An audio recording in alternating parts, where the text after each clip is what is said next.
warahmatullahi wabarakatuh. Kami dari kelompok 3 beranggotakan Fani Risma Junior, NIM 126-205-211-076, Safina Fatimatu Zahra dengan NIM 126-205-211-084, dan saya sendiri Sofia Nurul Izati dengan NIM 126-205-211-2143 akan mempresentasikan tentang Yunani klasik, tokoh dan pemikirannya. Dalam Yunani klasik ini memiliki sub-bab yaitu kaum Sofis, Protagoras, Gorgias, Sokrates, Plato, Aristoteles, filsafat Helenisme dan Romawi, Epikuros, Stoa, Skeptisisme, Neopitagoras, dan filsafat Neoplatonisme. Yang pertama yaitu kaum Sofis. Sofisme sebenarnya bukan suatu mazhab, melainkan suatu aliran, suatu gerakan dalam bidang intelek yang disebabkan oleh beberapa faktor pada zaman itu. Istilah sofisme berarti sarjana, cendekiawan, tetapi pada abad keempat, para sarjana dan cendekiawan bukan lagi disebut sofis, tetapi filosofos. Faktor yang menyebabkan munculnya kaum sofis yaitu para pemuda memerlukan pendidikan yang lebih tinggi lagi. Karena saat itu, kota Athena berkembang lebih cepat, dan di kota Athena juga menjadi pusat politik demokrasi. Pada filosofi ini adalah Protagoras, Gorgias. Protagoras, intisari filsafatnya ialah bahwa manusia menjadi ukuran bagi segala sesuatu, bagi segala hal yang ada dan yang tidak ada. Manusialah yang menentukan benar atau tidaknya sesuatu, atau ada tidaknya sesuatu. Artinya sesuatu benar tidaknya tergantung pada orangnya. Menurut Protagoras, negara didirikan oleh manusia, karena manusia hidup sendiri-sendiri dan mendapatkan kesukaran-kesukaran. Guna mengatasi kesukaran itu, manusia menciptakan apa yang disebut keadilan dan hormat terhadap orang lain. Gorgias, tokoh filsuf yang dilahirkan di Leontinoi, Sicilia. Ia sukses besar karena ajarannya dalam bidang retorika, yaitu seni meyakinkan, karena menurutnya meyakinkan orang lain sehingga orang lain bisa menerima pendapatnya. Karyanya yang terkenal adalah tentang alam atau tentang yang tidak ada. Sofisme menciptakan gaya baru yang memengaruhi para ahli sejarah, para penulis, dan yang lebih penting lagi, sofisme memusatkan perhatian pada manusia.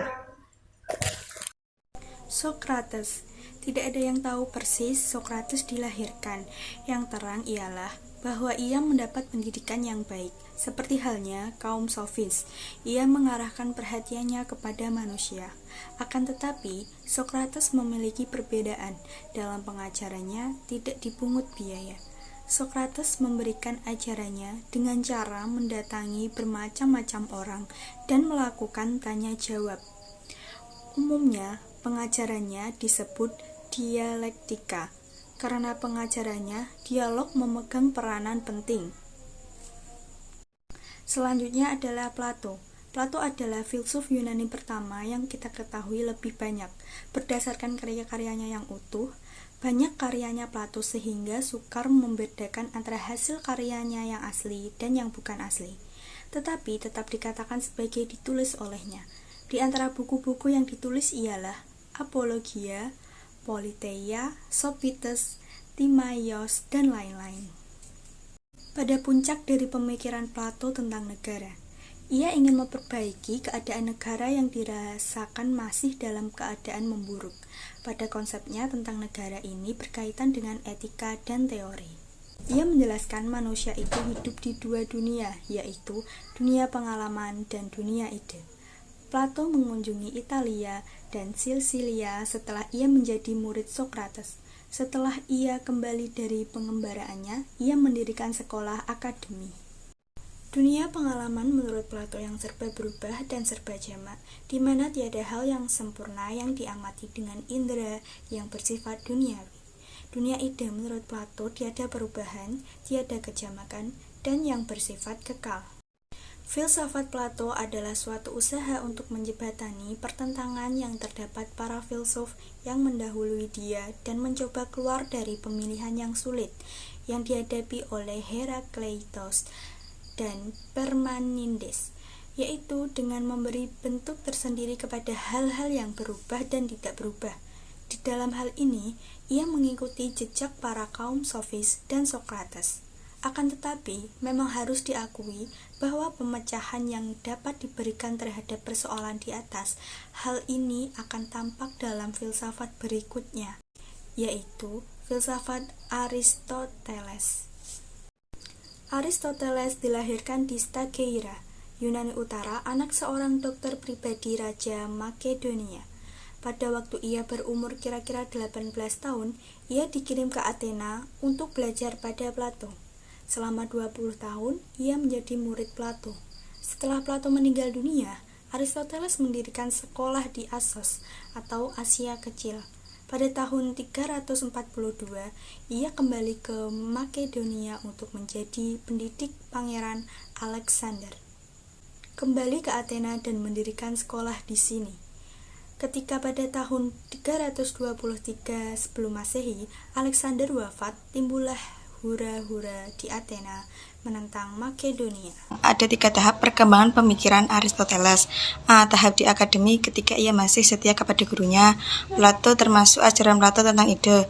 B. Tahap ia diasos ketika ia berbalik daripada Plato, mengkritik ajaran Plato tentang ide-ide serta menentukan filsafatnya sendiri. C. Tahap ketika ia di sekolahnya di Athena, waktu ia berbalik dan berspekulasi ke penyidikan empiris, mengindahkan yang konkret dan yang individual. Asal pembagian ini tidak diterapkan secara konsekuen, kami kira dapat dipakai juga. Filsafat Helenisme dan Romawi. 1. Helenisme yang berasal dari kata Hellenizein, berbahasa Yunani atau juga menjadikan Yunani.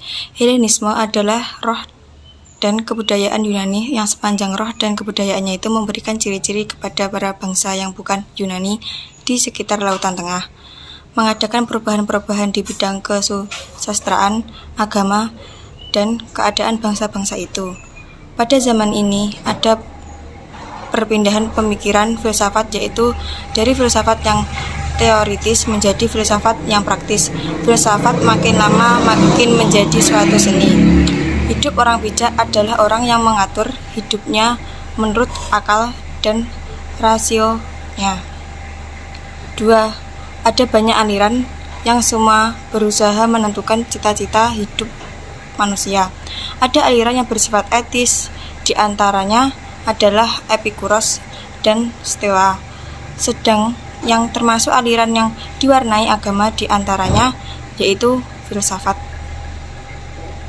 Neo-Pitagoras, filsafat Platonis Tengah, filsafat Yahudi, dan Neoplatonisme. Epikuros tahun 351 sampai 271 sebelum Masehi didirikan di Samson, akan tetapi mendapatkan pendidikan di Athena.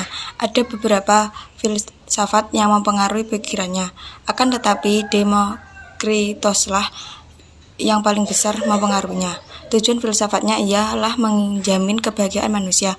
Menurut Epikuros, tiada sesuatu pun yang ada yang ditimbulkan oleh sesuatu yang tidak ada, dan tidak ada sesuatu yang ada yang kemudian musnah menjadi tidak ada.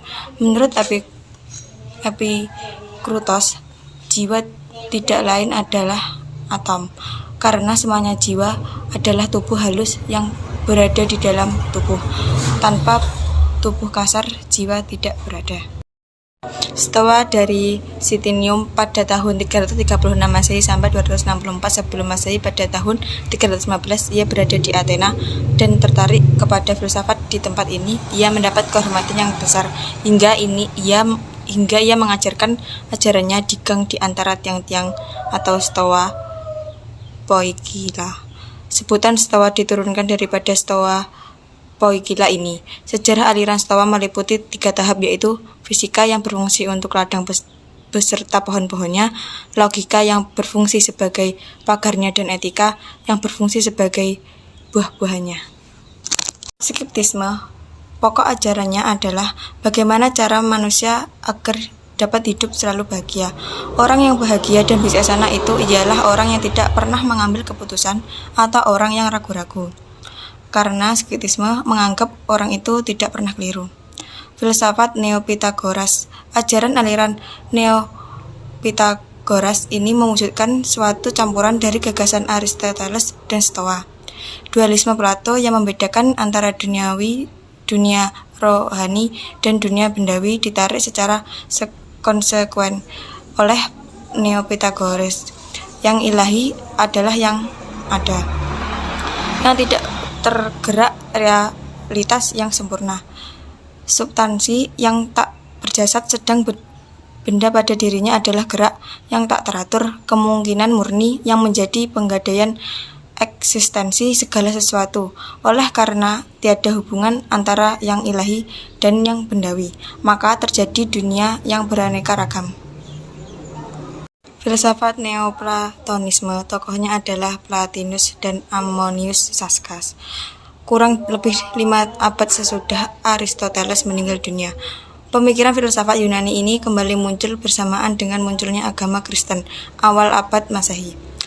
Pemikiran ini terpengaruh oleh Plato dan sedikit Aristoteles dengan diberi penekanan kepada upaya pencarian pengalaman batiniah untuk menuju kesatuan Tuhan Yang Maha Esa, yang termasuk pengikutnya di antaranya adalah Plutarkos 117 dan Numenius akhir abad kedua. Di antara pengikut Platonisme ini ada yang mengarah. Sekian presentasi dari kelompok kami. Apabila ada salah kata, kami mohon maaf. Terima kasih. Wassalamualaikum warahmatullahi wabarakatuh.